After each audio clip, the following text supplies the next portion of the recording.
हुक्मरान इत्तेहाद ने वज़ीर आला पंजाब से मुताल्लिक़ केस की समाअत के लिए फुल कोर्ट बेंच बनाने का मुतालबा कर दिया। राना सनाउल्लाह कहते हैं जिन मुकदमात में नून लीग पार्टी है उन्हें फुल बेंच सुने। अता ताड़ बोले कि इमरान खान को मर्जी के फैसले करवाने की आदत पड़ गई है। इमरान नियाजी को जेल की सलाखों के पीछे भेजकर दम लेंगे।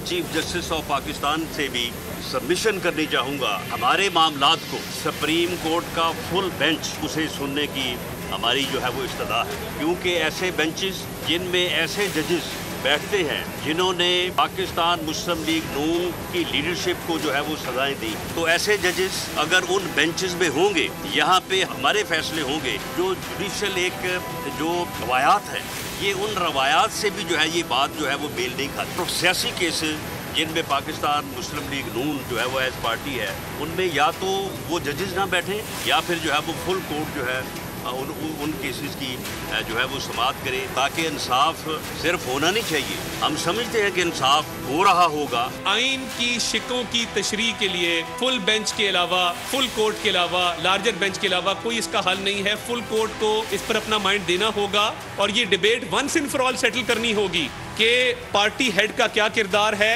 पार्टी हेड के क्या इख्तियारात हैं, पार्टी का सरबराह फिर क्यों है अगर वो पार्टी को कोई हिदायत जारी नहीं कर सकता। इमरान खान साहब ने इस मुल्क में एक रविश डाली है कि सियासी लोग आपस में गुफ्तगू ना कर सकें, सियासी लोग आपस में मिलके फैसले ना कर सकें, तो ये नफरत की बीज इमरान खान ने बोए हैं और उसी फसल को अब वो काट रहे हैं। सब्सक्राइब करें और बेल दबाएं ताकि कोई खबर रह न जाए।